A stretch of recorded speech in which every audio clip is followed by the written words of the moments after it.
கடந்த 2 நாட்களா சவுதி அரேபியாவில் நடந்துகிட்டு வந்த 2025க்கான ஐபிஎல் மெகா ஆக்ஷன் நேற்று இரவு சுமார் 10:45 மணி அளவில் நிறைவடைஞ்சிருந்தது.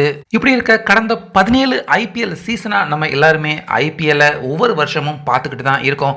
ஆனால் இது தாண்டா உண்மையான சிஎஸ்கே அணி அப்படின்னு நம்ம எல்லாருமே சிஎஸ்கே அணியை பார்த்து மகிழ்ச்சி அடையக்கூடிய அளவுக்கு வரலாற்றிலேயே முதல் முறையாக அதிகப்படியான தமிழக பிளேயர்களை இப்போ சிஎஸ்கே அணியில் எடுத்திருக்காங்க. அந்த வகையில் நம்ம சிஎஸ்கே அணியில் விளையாட போகிற அந்த தமிழக பிளேயர்கள் எல்லாருமே யார் யார், ஆக மொத்தம் இந்த 2 நாட்களில் நம்ம சிஎஸ்கே அணி வாங்கியிருக்க மொத்த பிளேயர்கள் எல்லாருமே யார் யார் அப்படிங்கிற மொத்த விவரத்தையும் நம்ம இப்போ பார்க்கலாம். ஸோ இதில் ருத்ராஜ் 18 கோடி, ஜடேஜா 18 கோடி, பத்திரனா 13 கோடி, சிவம் துபே 12 கோடி, நம்ம எம்எஸ் தோனி அன்கேப்டு பிளேயராக 4 கோடி, ஆக மொத்தம் ஒரு ஆர்டிஎம் கார்டோட இந்த ஏலத்துக்கு உள்ள நம்ம சிஎஸ்கே நுழைஞ்சிருந்தாங்க. இதில் ஃபர்ஸ்ட் கான்வே அவரை 6 கோடியே 25 லட்சம் ரூபாய்க்கும், அடுத்ததா ராகுல் திரிபாட்டி அவரை 3 கோடியே 40 லட்சம் ரூபாய்க்கும், அடுத்து ரச்சின் ரவீந்திரா அவரை 4 கோடி, நம்ம தமிழக பிளேயர் ரவிச்சந்திர அஸ்வின் அவரை மிகப்பெரிய போட்டிக்கு நடுவில் 9 கோடியே 75 லட்சம் ரூபாய்க்கு வாங்கியிருந்தாங்க. அதுக்கப்புறமா காலித் அஹமத் அவரை 4 கோடியே 80 லட்சம் ரூபாய் அவருக்கும், 5 கோடிக்கு வாங்கியிருந்த நூர் அஹமத் அவரை ஆர்டிஎம் கார்டு யூஸ் பண்ணதால 10 கோடிக்கு வாங்க வேண்டிய நிலைமை ஏற்பட்டுடுச்சு. அதுக்கப்புறமா விஜய் சங்கர் அவரை 1 கோடியே 20 லட்சம் ரூபாய்க்கும், மீண்டும் அடுத்த நாள் ஏலத்தில் சாம் கரன் அவரை வெறும் 2 கோடி 40 லட்சம் ரூபாய்க்கு சிஎஸ்கே வாங்கியிருந்தாங்க.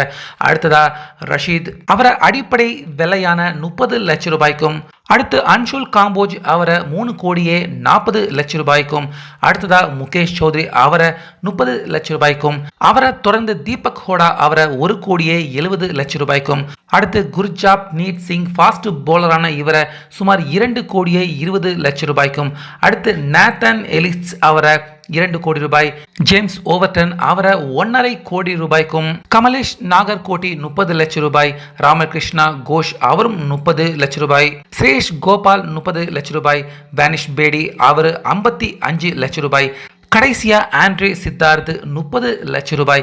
ஸோ இந்த பிளேயர்கள் எல்லாரையும் தான் ஆக மொத்தம் கிட்டத்தட்ட மொத்தம் 25 பிளேயர்கள் இவங்க எல்லாரையும் தான் இந்த 2 நாட்கள் ஐபிஎல் ஆக்ஷனில் நம்ம சிஎஸ்கே வாங்கியிருக்காங்க.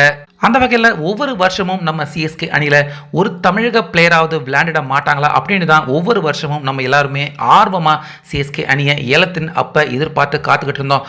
அந்த வகையில் இந்த வருடம் நம்ம சிஎஸ்கே அணி ஏலத்தில் இருந்து எடுத்த தமிழக பிளேயர் ஃபர்ஸ்ட் நம்ம ரவிச்சந்திர அஸ்வின், அதுக்கப்புறமா 2வதா விஜய் சங்கர், 3வது பிளேயரா ஆண்ட்ரே சித்தார்த், கடைசி 4வது பிளேயரா வேகப்பந்து வீச்சாளரான குர்ஜாப் நீட் சிங். இவரும் ஒரு தமிழக பிளேயர் தான், அதாவது பஞ்சாப்ல போய் செட்டில் ஆன நம்ம தமிழக பிளேயர். நேற்று நம்ம சிஎஸ்கே இவரை ஏலத்தில் எடுத்திருக்காங்க அப்படின்னு தெரிஞ்சதுமே உடனே இன்ஸ்டாகிராமில் தமிழில் பேசிய பார்த்தீங்கன்னா நம்ம சிஎஸ்கேவுக்கு நன்றி கலந்த வணக்கத்தை அவர் சொல்லியிருக்காரு. அந்த வகையில் ஒவ்வொரு வருஷமும் தமிழக பிளேயர்கள் சிஎஸ்கே அணியில் இடம் பிடிக்க மாட்டாங்களா அப்படின்னு ஆதங்கத்தோட எதிர்பார்த்துக்கிட்டு இருந்த ரசிகர்கள் எல்லாருக்குமே 4 தமிழக பிளேயர்கள் இந்த ஒரே முறை முன்பு எப்போதுமே இல்லாத அளவுக்கு முதன் முறையாக நம்ம சிஎஸ்கே அணியில் இடம் பிடிச்சிருக்கிறது. இது தாண்டா உண்மையான சிஎஸ்கே அணி அப்படின்னு நம்ம தமிழக கிரிக்கெட் ரசிகர்கள் எல்லாருமே மகிழ்ச்சி அடைகிற மாதிரி தான் நம்ம சிஎஸ்கே இந்த ஏலத்தில் எடுத்த பெயர்களுடைய பட்டியல் தற்போது அமைஞ்சிருக்கு. ஸோ இதை பற்றி உங்கள் கருத்து என்ன, இந்த லிஸ்ட்டில் யாராவது மிஸ் ஆயிருந்தாங்கன்னா அவங்க யார் அப்படிங்கிறதையும் கமெண்ட்டில் சொல்லுங்கள்.